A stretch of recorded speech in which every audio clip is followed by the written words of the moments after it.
지난 한 주 이제 한몸 수련회를 다녀오고 참 감사했습니다. 딴 때 같으면 내가 또 뭐 얼마나 메시지를 효과적으로 전했을까, 과연 지체들이 설교를 좋게 들었을까, 이런 게 이제 제 초미의 관심사가 되었을 수도 있었을 터인데요. 그래서 설교 한번 끝나고 수련회 한번 끝나고 나면 그 한없는 그 아쉬움과 후회와 절망이 늘 이렇게 올 때가 참 많습니다. 근데 이번에는 그냥 그런 거보다도 에베소서 말씀을 가지고 교회에 대해서 함께 끝까지 나누었다라는 데 대해서 하나님이 기뻐하시지 않았을까라는 생각으로 그냥 그 결과와 이런 것과 상관없이 너무나 감사하고 하나님한테 하나님 저 수고했죠? 그리고 이렇게 기쁨을 누렸던 한 주였던 것 같습니다. 여러분들도 수고 많으셨고요. 그런 면에서 한번 인사하겠습니다. 수고했어 오늘도 그러면서 한번 인사해 주시면 좋을 것 같아요.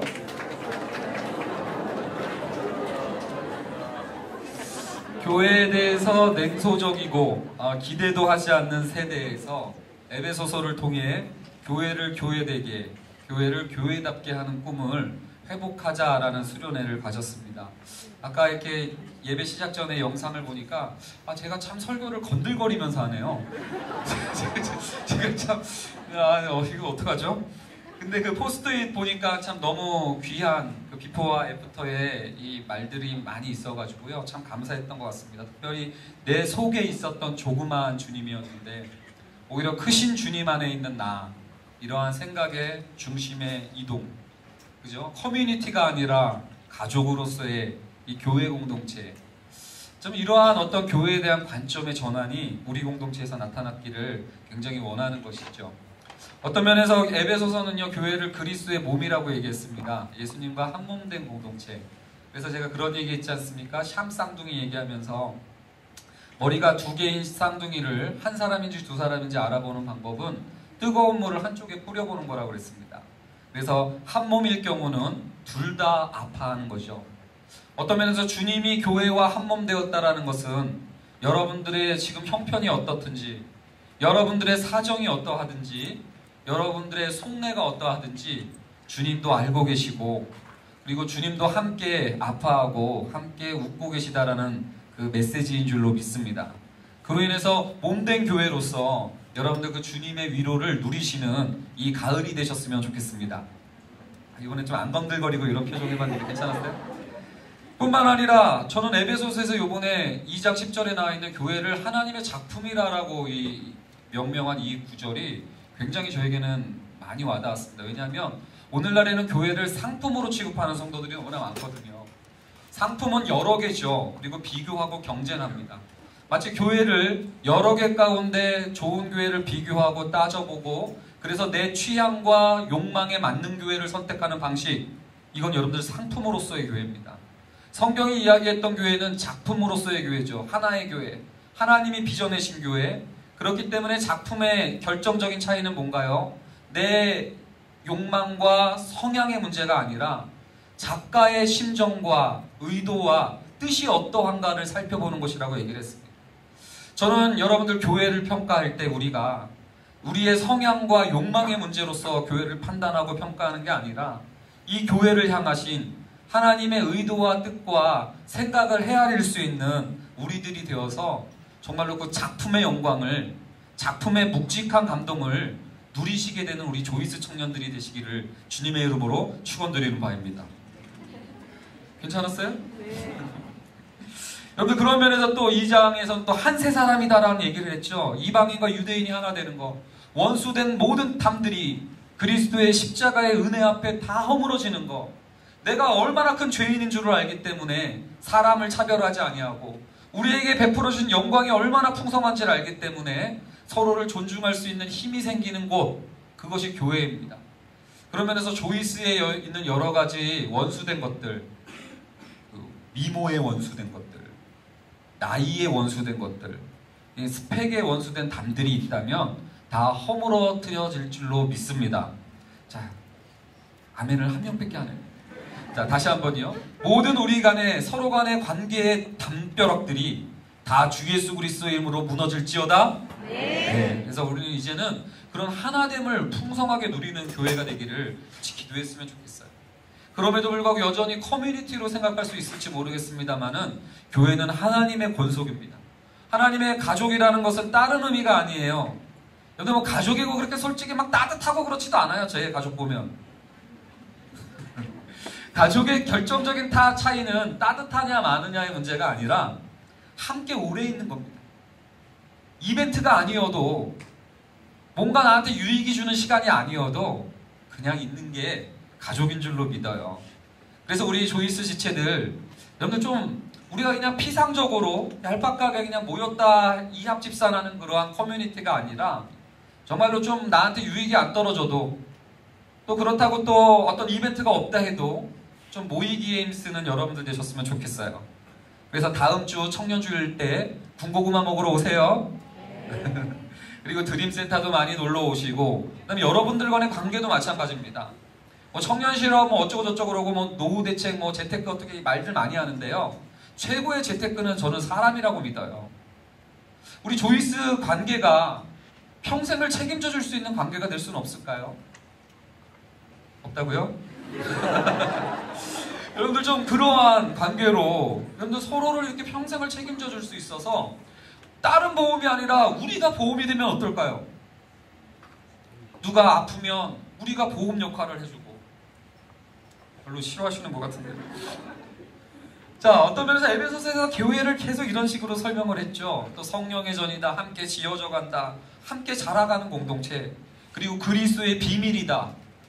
누구는 이 교회의 영광을 보지만 누구는 보지 못한다고 그랬어요. 제가 수련회 때 첫날 밤에 그 보일러 트는 조절기를 비밀로 감춰주셔가지고 첫날 밤은 벌벌 떨면서 잤잖아요. 그래서 나 혼자, 그리고 혼자 일어나가지고 애들 보면서 안 추웠냐, 드신 물은 나왔냐, 그러면서 막 돌아다녔는데 모르니까 그랬던 거 아닙니까? 어떤 면에서 교회의 영광을 감추인 보화를 발견한 여러분들 되셔서 제가 둘째 날 수련회 때 따뜻하게 잤던 것처럼 여러분들도 풍성한 삶을 좀 누리셨으면 좋겠다는 얘기입니다. 자, 한번 옆에 지체들 얼굴을 한번 헤아려 보십시오. 이 지체들이 과연 비밀을 아는 얼굴인가 모르는 얼굴인가를 한번 좀 확인해 보면서 저 옆에 지체가 비밀을 모르는 것 같다 잠깐 한번 손 들어줘 보십시오.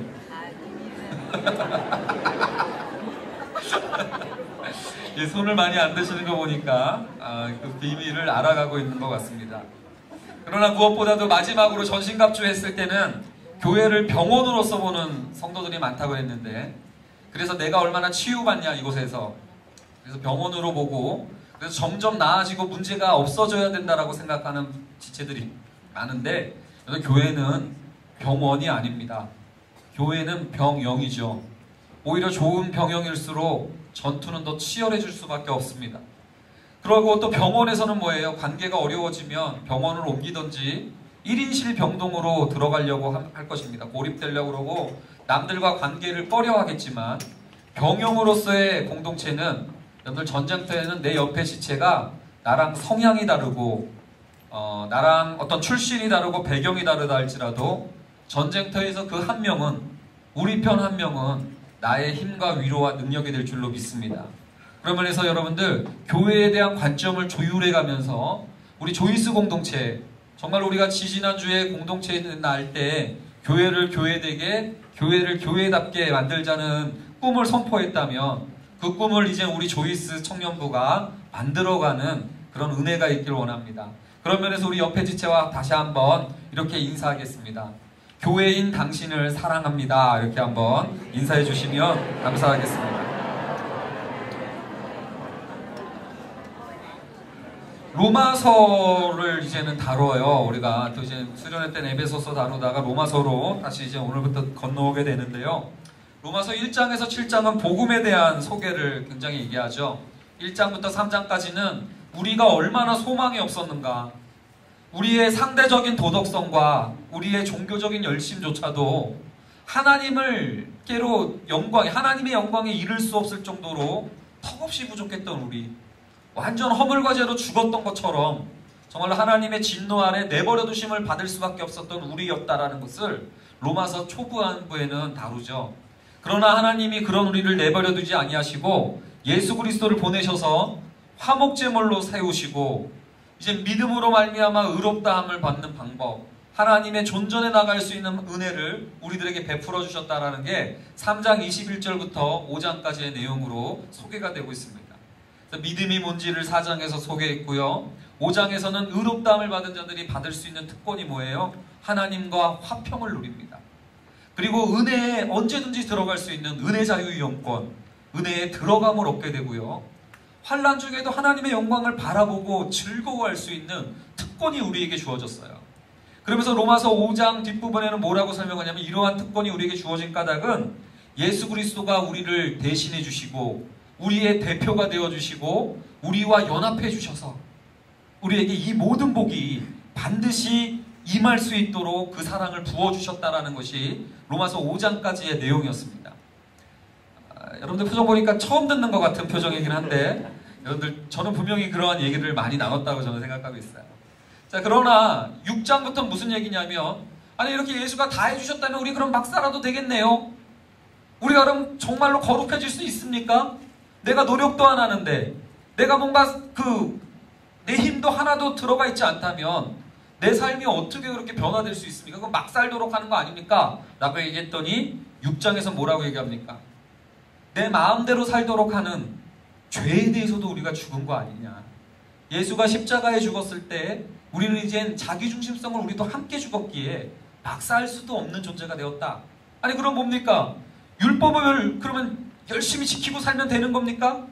열심히 결단해서 율법 지키면 되는 겁니까? 라고 로마서 7장에 물어봤을 때 7장에서는 이제 또 율법에 대해서도 죽었다. 이제 우리가 할 것은 죄에 대해서도 죽고 율법에 대해서도 죽고 내 마음대로 하려고 했던 것도 죽이고 율법이라는 그 규율을 따라 살려고 하는 것도 죽이고 이제 새로운 제3의 길이 있는데 그 이름하여 따라합니다. 로마서 8장. 야, 이거예요. 자, 오늘 로마서 8장은 여러분들 그런 면에서 그러므로 이제라는 말로 시작이 됩니다. 여태까지 복음을 쭉 얘기한 다음에 그러므로 이제라는 말로 시작되는 거죠. 근데 참 안타깝게도 어떤 성도들 가운데는 그러므로 이제가 없는 분들이 너무나 많아요. 이 복음의 은혜가 쭉 설명되었기에 그러므로 이제는 이게 고백이 되어져야 되는데 예수를 믿은 지가 10년이 되고 20년이 됐는데도 그러므로 이제는 이게 없는 지체들이 있습니다. 한번 옆에 지체들에게 물어볼까요? 있어? 한번 체크해요. 없다고 하는 사람들, 또 옆에 사람들, 없다고 했던 사람들 손 한번 또 들어주세요. 이런 지체들이 많아요. 또 여러분들 손을 막 들쑥날쑥 하려고 했었습니다. 여러분들 그러므로 이제라는 이 접속사가 반드시 우리에게 있어야 되는 거예요. 자, 그러면 바울이 복음을 통해서 나타나는 그러므로 이제가 뭔가라고 설명을 해봤더니 복음이 우리를 정말로 끌고 가는 그러므로 이제가 어딘지를 설명해 주는 게 로마서 8장인데 첫 번째는 따라합니다. 결코 정죄함이 없나니 결코 정죄함이 없나니. 근데 복음을 듣고 예수를 믿었다면 그러므로 이제는 결코 정죄함이 없나니로 옮겨오셔야 됩니다. 근데 이상합니다. 예수를 오래 믿었어도 교회 생활을 많이 했어도 아프기만 하면 병에 큰 중병에 걸리기만 하면 드는 생각이 하나님이 나를 치셨다라는 생각이 들어요. 우리 조이스 지체들 가운데 현실의 아픔과 무게로 신음하는 지체들이 많다는 사실을 아십니다. 근데 그러한 지체들의 이야기를 들어보면 하나님이 굉장히 인색한 것처럼 여겨지고 하나님과의 거리감이 느껴지고 또 심지어는 그 어려운 가정 환경에 이런 모든 것들을 하나님께서 오랜 시간이 지나도록 풀어주지 않는 것을 바라볼 때는 하나님이 나를 기뻐하지 않나 보다. 하나님은 나를 중요시 여기지 않나 보다 라고 생각을 합니다. 끊이지 않는 빚 때문에 계속 그렇게 피곤한 삶을 반복해가면 반복해갈수록 내가 그리고 기도를 했는데도 그 즉각 인도함을 받지 않을 때일수록 우리는 계속해서 우리 마음 가운데 하나님은 나에 대해서 무관심하고 하나님은 나를 그렇게 중요시 여기지 않고 하나님은 내 마음과 생각을 그렇게 헤아리지도 않고 관심 없어 한다라고 생각하고 있는 성도들이, 교인들이 굉장히 많은 것을 바라보고 있습니다. 여러분들 그러나 그런 분들에게 선포합니다. 그러므로 이제 결코 정죄함이 없습니다. 근데 옆에 지치들에게 위로해 주십시오. 이렇게 얘기합니다. 힘들었어? 결코 정죄함이 없어. 한번 이렇게 위로해 주시는 시간 되었으면 좋겠습니다.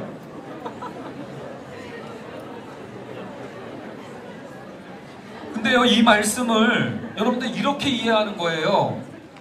뭔가 내가 하나님한테 이뻐 보였을 때는 정죄함이 없다는 생각이 들죠. 가령 뭐 수련회 때 오고, 뭐 수련회 때 와서 졸지도 않고, 밥 먹을 때 요절도 따박따박 외우고, 뭐 이러면 내가 이 정도 했으면 나는 이제 정죄감이 없고 하나님이 날 이뻐하실 거야, 이런 생각이 들지도 모르겠습니다. 그러나 그러지 못하는 순간, 뭔가 내가 침체가 되어지고 연약해져서 또한 내 삶의 무게에 짓눌려가지고 하나님에게 기도도 뭐라고 나올지도 모르겠는 그러한 상황, 그리고 하나님한테 뭔가 내 자신을 드러내기에는 너무나도 턱없이도 부족하게 느껴지는 그 순간에조차도 여러분, 이 정죄감의 문제가 있다가 없다가 한다는 게 아니라, 여러분들 보십시오. 그러므로 이제부터예요. 그러므로 이제는 어떻게 됩니까? 정죄함이 어떻게 없어요? 결코 없다는 거예요. 결코. 왔다 갔다 정죄함이, 하나님이 여러분들 잘하면 그때는 조금 생겼다가 조금 예쁘게 보이면 이게 다시 좀 예쁘게 보이면 정죄함이 없다가 좀 안 예쁘게 보이면 다시 정죄함으로 뚝 떨어뜨리고, 이런 관계를 하나님이 이렇게 잠수 타고 왔다 갔다 하는 분이 아니라, 여러분들 결코 정죄함이 없다라는 이 경지로, 이 복음의 자리로 여러분들이 좀 옮겨오셨으면 좋겠습니다. 지금도 어떤 분들 표정을 보니까 너무나 어둡습니다. 뭐가 그렇게 여러분들을 어둡게 하고 있는 겁니까? 어떠한 염려와 두려움 때문에 여러분들 어두운 겁니까? 앞날이 어떻게 될지 모르기 때문에 여러분들 표정이 어두울 수도 있어요. 원래 생긴 게 그런 거예요? 오늘 화장이 안 먹어가지고. 여러분들, 우리는 정죄함의 문제를 과거의 문제로만 생각하는데 미래도 마찬가지예요. 왜 그러냐면 결국은 앞날이 어떻게 될지 모르는 그 불안함과 염려를 왜 못 떨치겠습니까? 정죄함 때문에 못 떨치는 거예요. 그 미래의 앞날의 문제를 하나님이 과연 책임져 주실까라는 신뢰가 안 가는 거예요. 왜요? 뭐 때문에요? 정죄함의 문제 때문에. 하나님이 가령 나를 중요하게 여길까? 하나님이 나를 정말로 기뻐하실까? 하나님이 나 때문에 정말 탄성을 저지르실까? 이러한 여러분들 그 정죄함의 문제가 해결된 적이 없으니까 앞날을 생각하면 두렵고요, 과거를 생각하면 후회와 죄책이 눌러가지고 이 정죄함의 문제를 풀지 못하는 분들이 굉장히 많다는 겁니다. 그러나 바울은 로마서 7장까지의 복음을 한마디로 요약한다면, 그러므로 이제 결코 정죄함이 없다는 말로 요약되고 있다는 사실, 이것이 여러분들 복음이라는 것을 잘 정리하셨으면 좋겠어요. 근데 여러분들 이렇게 정죄함이 없어진 다음에 나타나는 것은 또 2절의 현상인데요. 그것은 뭐냐면 죄와 사망의 법에서 너를 해방하였다라는 표현입니다.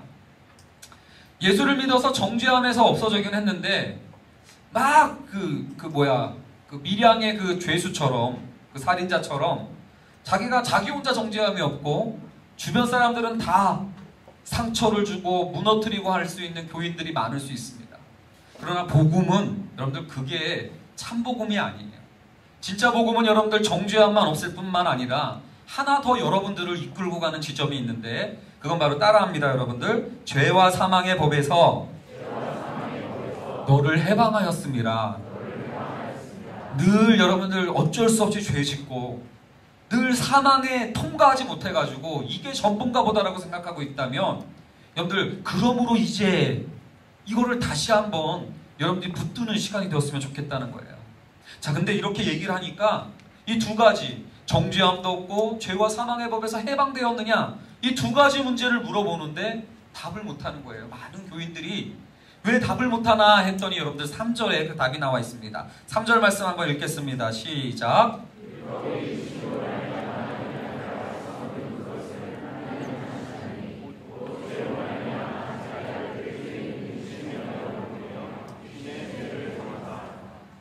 여러분들, 많은 사람들이 왜 복음을 그렇게 교회에서 많이 듣고도 신앙생활을 10년, 20년 하고도 정죄함의 문제도 해결하지 못하고 죄와 사망의 법에서 해방된 게 아니라 늘 거기에 굴복하면서 사는 것처럼 느껴지는가?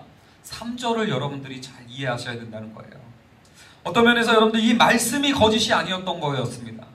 말씀이 틀렸던 게 아니라 여러분들 어쩌면 여러분들이 3절 율법으로 할 수 없었는데, 율법으로는 육신으로 말미암아 연약하여 할 수 없는 그것이었는데, 여러분들의 신앙생활의 패턴이 어쩌면 율법 붙들고 여태까지 버텨온 것이 아닐까라는 생각도 들어요. 매번 내가 결정했어. 그래 한번 결심했어. 그래 한번 노력해보자. 그래 다시 한번 일어서 보자라는 주먹은 여러 번 불꽃 쥐었는지 모르지만, 여러분 육신으로 말미암아 연약하여서 할 수 없었던 우리라는 것을 분명히 바울은 우리들에게 선언해주고 있습니다. 어떤 면에서 여러분들은 그동안 신앙생활을 그래 나의 결단과 노력과 의지를 가지고 어떻게 하면 하나님 앞에 이러한 문제들을 다가갈 수 있을지도 몰라라고 생각했는지 모르겠습니다. 그러나 여러분들, 만약에 정죄함의 문제와 죄와 사망의 문제에서 해방되지 아니하고 있다면 이 말씀이 틀린 것이 아니라 여러분들이 지금까지 바울이 이야기했던 복음을 통과한 게 아니라 여전히 율법을 붙잡고 있었던 복음의 교회론적인 신앙생활이 아니라 종교와 율법주의적인 신앙생활에 머물러 있었던 결과라고 여러분들 보시는 것도 크게 그렇게 벗어나지 않는다는 생각이 듭니다. 자, 그러면서 뭐예요? 어떻게 그러면 이 정죄함과 해방의 문제가 우리에게 찾아올 수 있습니까? 3절에 봤더니 하나님이 하시나니라고 되어 있어요. NIV는요 God did. 뭔 소리지? 히어링이 안 되죠 지금. God did. 하나님이 했다 이거예요. 했었다. ESV는요 God has done. 히어링들이 안 되나 봐요. 하나님이 하셨다라는 건데요. 자, 그렇다면 하나님이 하셨던 일들이 뭔가를 로마서 8장부터가 보여주는데, 먼저 1, 2장에서 하나님 찾기는요 그리스도 안에서 하셨다는 거예요. 그리스도 안에서. 내 경험과 내 의지 안에서가 아니라 그리스도 안에서. 내 생각과 내 능력 안에서가 아니라 그리스도 안에서 하나님이 해내셨대요. 그리스도 안에서가 뭡니까 여러분들? 로마서에서는 아담 안에 있느냐 그리스도 안에 있느냐 이걸 물어보는데, 그리스도 안에 있다는 말은 예수가 우리를 대표해 주신다, 대신해 주신다, 연합해 주신다 이런 의미예요. 자, 따라합니다. In Christ. 이거는요 다른 얘기가 아니라 예수 그리스도가 나의 대표가 된다, 머리가 된다, 연합해 주셨다 이런 의미라고 했어요. 그래서 우리가 로마서 5장에서 이 부분을 다룰 때 여러분들 기억 안 나는 것 같아서 한 번만 다시 설명한다면, 대리운전기사가 나를 대신 운전할 수 있는 조건이 몇 가지가 있다고 얘기했죠. 첫 번째는 대리운전기사가 나를 대신하려면 어떻게 해야 돼요? 내 차를 타야 돼요. 우리와의 관련성이 있어야 된다는 거예요. 그러기 위해서 예수가, 하나님이신 그분이 굳이 인간의 몸을 입습니다. 예수님의 기록을 잘 보면 잉태되는 순간부터 죽음에 이르는 순간까지를 다 기록하고 있어요. 왜요? 우리와의 관련성을 위해서. 뿐만 아니라 대리기사의 조건 두 번째는 뭐겠습니까? 대리기사가 딱 불러서 왔는데 술 먹고 왔어, 걔도. 어떻게 해요? 안 되는 거 아닙니까? 그렇기 때문에 예수 그리스도도 평생을 죄 없는 삶을 그렇게 사시는 거예요. 광야에서 40일 동안 금식한 예수님한테 떡 얘기를 하는 거예요. 여러분들 이것을 너무 막 예수님이니까 뭐 괜찮았겠지 그러지 마십시오. 근데 이건 통독성경이랑 그 성화 이런 게 다 망쳐놓은 거예요. 40일 금식 기도했는데도 막 말끔한 예수님. 40일 금식 기도했는데도 사탄아 물러가라. 힘있게 말씀하는 예수님을 자꾸 생각하는데 그렇지 않습니다. 예수님 막 힘들어가지고 먹고 싶어. 근데 가. 이렇게 해서 간신히 여러분들 주님도 죄 안 지으려고 그렇게 심한 통곡과 눈물을 흘리셨다는 사실을 아셔야 돼요. 뿐만 아니라 여러분들 대리운전하려면 또 다른 세 번째 조건이 필요한데, 그건 뭐겠습니까? 대리기사가 술 안 먹고 왔어. 근데 운전을 못해. 운전할 수 있는 능력이 있어야 된다는 거예요.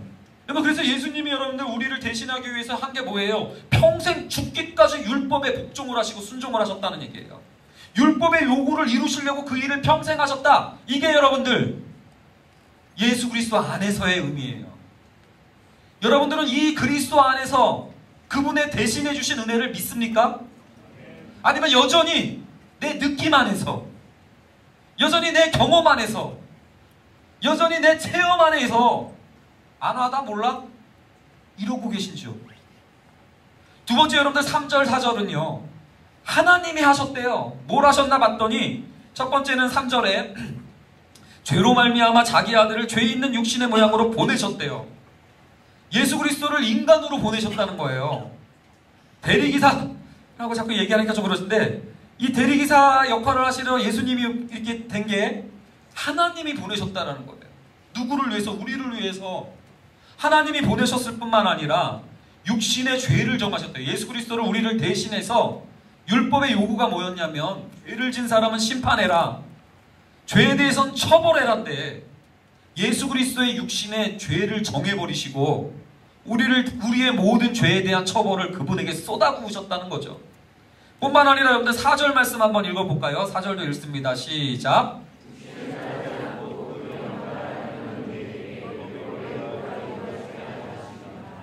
여러분들 4절에서는요.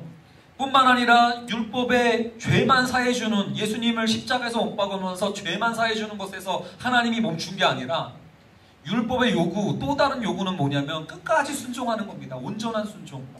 그것을 하게끔 하려고 하나님이 하나 더 하셨는데 따라합니다. 성령을 보내셨다. 이거예요. 율법의 요구를 이루게 하시려고 하나님이 하셨던 일을 생각해 보십시오. 그 독생자 사랑하는 아들을 보내십니다. 그리고 우리를 대신해서 그 육신의 죄를 정하셔서 십자가에서 죄값을 해결하시고 뿐만 아니라 성령 하나님을 또한 그런 우리들에게 또 보내십니다.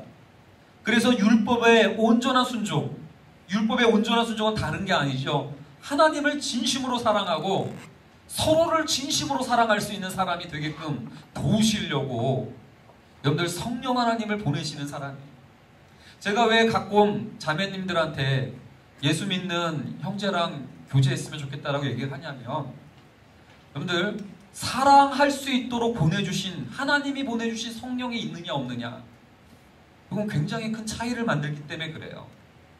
자, 그런 면에서 여러분들 우리 자매들 형제들을 축복하면서 이렇게 소리 지르겠습니다. 성령 충만할지어다. 자, 자매들 한번 외쳐주십시오. 시작. 이 형제들이 사랑할 줄을 몰라요. 축구나 할 줄 알지. 그런 면에서 하나님이 보내주신 예수 그리스도 성령 하나님을 통해서 하나님이 우리를 정죄감이 없고 죄와 사망에서 해방시켜 주시려고 하시는 하나님의 이 마음과 일하심과 열심, 이것들을 여러분들은 보셔야 된다는 거예요. 뿐만 아니라 여러분들 로마서 8장은요 이제부터 시작입니다. 이제부터 뭐가 시작되냐면 로마서 8장은 따라합니다. 성령장, 성령 하나님이 등장을 하세요. 본격적으로 예수님이 2000년 전에 하셨던 일, 그리고 창세전부터 우리의 구원을 계획하시며 예수를 보내시고 성령을 보내셨던 그 하나님의 일이 어떻게 우리한테 와닿게 성취되느냐의 문제, 이걸 이제 성령 하나님이 다루게 되는데요. 로마서 8장을 여러분들 잘 이해할 때 여러분들의 삶이 정죄함의 문제에서 자유함을 누리고 죄와 사망의 그 지배에서 벗어나서 여러분들의 삶이 영광과 아름다운 자태를 회복하게 되는 은혜가 있게 될 겁니다. 자, 그 중에서 5절에서 8절을 오늘까지는 다룰 건데요. 5절에서 8절 하나님이 보내주신 성령께서 하시는 일이 잘 여기에 소개되어지고 있어요. 여기 잘 보면은요, 성령에서 하시는 일은 생각을 바꾸시는 일입니다. 어떻게 생각을 바꿉니까? 성령이, 하나님이 보내주신 성령이 오기 전에는 늘 육신의 일만 생각했어요. 육신의 일이라는 것은 다른 게 아닙니다. 하나님이 없이 자기 스스로 사는 악한 본성이 육신이에요. 성경에서 몸이라는 게 아니라요, 이 육체, 이게 아니라 성경에서 말하는 육체는 몸이라고 할 때도 있어요. 이 소마, 몸이라고 할 때는 그냥 중립적인 이 몸, 이 기관들을 몸이라고 그러고요. 육체라고 할 때는 여러분들 육체, 육신 이런 표현은 주로 따라합니다. 사륵스, 좀 싸납고 그렇게 느껴지잖아요, 그죠? 자, 근데 이 표현이 뭐냐면, 이 표현은 하나님 없이 나 스스로 살고자 하는 악한 본성, 이게 여러분들 육신이에요. 육신의 일을 생각한다는 건 뭐예요? 하나님 없이 내 자기중심적으로 생각하는 모든 생각입니다. 하나님을 중심으로 두고 생각하는 생각이 아니라 철저히 자기중심으로 생각하는 거예요. 그래서 여러분들 8절 말씀 한번 읽어주실래요? 8절 말씀 읽습니다. 시작. 육신, 철저히 자기중심적인 생각은 어떤 생각을 합니까? 하나님을 기쁘시게 할 것이 뭔가를 생각 안 해요. 지금 이 순간에도 하나님을 기쁘시게 할 것이 무엇인가를 생각하지 않고 나를 기쁘게 할 거를 생각하는 겁니다. 그래서 여러분들 표정을 보면 딱 알아요. 제가 좀 점쟁이보다 용하잖아요. 지금 비웃은 거지 지금. 여러분들 딱 보면 여러분들 지금도 아마 그 두 가지 생각이 있을 거예요. 하나는 자기를 기쁘게 하려고 하는 사람들은 아마 저를 보면서 아, 저 빨리 끝나지 저 이 새끼 저거. 이럴 수 있겠고요. 이게 충격을 가하려고. 또 여러분들 주를 기쁘시게 하려고 하는 사람들은 어떨까요? 좀 어떻게 해서든지 저 목회자가, 저 부족해 보이는 목회자가 하나님의 말씀을 가감없이 전할 수 있도록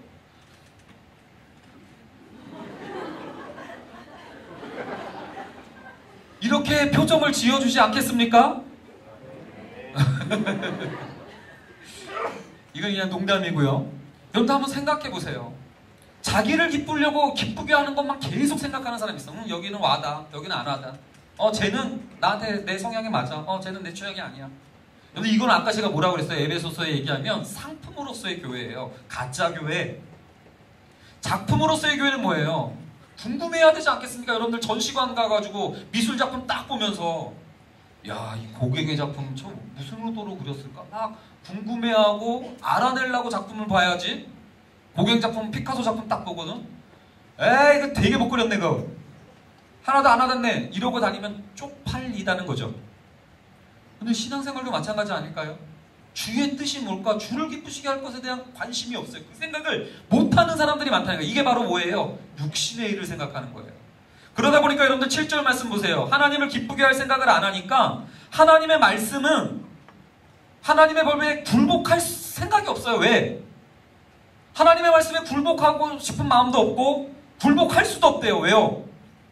하나님을 기쁘게 할 생각이 없으니까. 오히려 나를 기쁘게 하려고 하는데 하나님의 말씀은 걸림돌이 되고 부담이 될 뿐입니다. 그래서 결국은 어떻게 됩니까? 그 7절 말씀에 보면 이 말이 무서워요. 육신의 생각은 읽어보세요. 뭐라고 된대요? 결국은 이렇게 되는 거예요. 자기중심적인 생각으로 철저히 살아가다 보니까 여기 하나님의 말씀은 불복할 수도 없고 순종할 수도 없고 기쁘지도 않고 결론적으로는 그 하나님이 싫은 거예요. 그래서 제가 이런 표현까지 들어봤네요. 하나님 도와주시지 않아도 되는데 방해나 하지 마십시오. 뭐예요? 하나님의 개입하심과 하나님의 인도하심을 꺼려하는 겁니다. 여러분 하나님을 피하는 거예요. 목회자랑 가까이 하려고 안 해요. 수련회 때도 나만 독방에 보내고 MT를 가면 또 굳이 독방에 보내고 그리고 나 좀 나와서 놀라고 그러면 목사님 내일 설교 준비하셔야죠. 그러고 들어가라 그러고 간식은 자기들은 조금 나눠주면서 나는 아주 그냥 통으로 갖다 주면서 나오지 말라고 그러고 한이 됐어요. 그런데 어떤 면에서 우리가 그러고 있는 거 아닌가요? 하나님을 인색하게 생각하고 가혹하게 생각하고 왜? 정죄함이 있는 거예요. 그러다 보니까 결론이 어떻게 됩니까? 여러분들 6절 말씀 보십시오. 그 생각에 사망의 냄새가 나는 거예요. 생명력을 기대하지 않습니다. 점점 시간이 가면 시들어지는 걸 당연시하고요. 점점 시간이 지날수록 원래 다 관계라는 건 이렇게 흐지부지 되는 거지. 그러면서 오래될수록 실증이 나는 것이지 더한 가치를 바라지를 못해요. 왜 그런지 아십니까? 상품이기 때문에 그래요. 상품은 안 팔리면 재고 처리되는 거예요. 떨이 처리되는 거예요. 시간이 갈수록. 그러나 여러분들 작품은 시간이 갈수록 어떻게 됩니까? 가치가 더해지는 거예요. 여러분들의 인생은 상품입니까? 아니면 작품입니까? 이게 바로 정죄함이냐 있느냐 없느냐의 문제고요. 이게 바로 죄와 사망의 법에서 지배받고 있느냐 해방되느냐의 문제라고 저는 생각합니다. 이 중요한 일, 그 일을 제가 하는 게 아니에요. 율법으로는 할 수 없어요. 내 결단, 내 의지 안에서는 할 수 없습니다. 율법은 육신으로 말미암아 연약하여 할 수 없는 그것. 어떻게 할 수 있었나요, 여러분들? 이 하나님은 하시나니 그러면서 그분이 하셨던 예수 그리스도께서 우리를 연합하시려고 하셨던 그 일들의 마음과 심정을 헤아리셔야 됩니다. 하나님의 아들을 보내셨던 그 뜻과 그 의도를 헤아리셔야 되고요. 성령 하나님을 통해서 지금도 이 순간에도 말씀을 듣게 하시고 믿게 하시고 설득하려고 하시는 하나님의 의도를 헤아리셔야 됩니다. 그래서 성령 하나님이 여러분들 안에서 생각을 움직이려고 하시는 이 하나님의 말씀과 메시지 앞에 여러분들은 반응하셨으면 좋겠습니다. 그래서 여러분들의 삶이 정죄함 가운데 갇혀서 인색하고 가까이 가기 싫은 하나님의 관계가 아니라 그 하나님의 심정을 헤아리기에 그 하나님이 더 좋아지고 그 하나님으로 인해서 앞날도 두려움이 아니라 믿음으로 고백할 수 있는 그런 여러분들 되셨으면 좋겠다라는 얘기입니다. 마지막으로 8장 1절과 8장 8절만 한번 읽어보도록 하겠습니다. 8장 1절 읽습니다. 먼저 시작.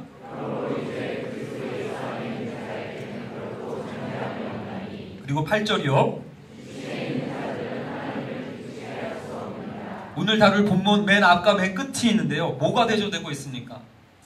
한 사람은 그리스도 예수 안에 있는 자예요. 근데 또 다른 사람은 육신에 있는 자들입니다. 지금 여기에도 예수 그리스도 안에 있는 자가 있을 수 있어요. 그러나 하나님 없이 자기 힘으로만 살아가고자 하는 육신에 여전히 머물러서 하나님의 심정과 마음과 뜻을 헤아리지 못하고 있는 분들이 계시다면 어떻게 해야 될까요? 다시 한번 여러분들 그 하나님의 말씀과 뜻과 계획과 심정이 들려져 있는 복음을 또 듣고 다시 선포하고 또 물어보고 또 따져보고 계산해보는 여러분들 되셨으면 좋겠습니다.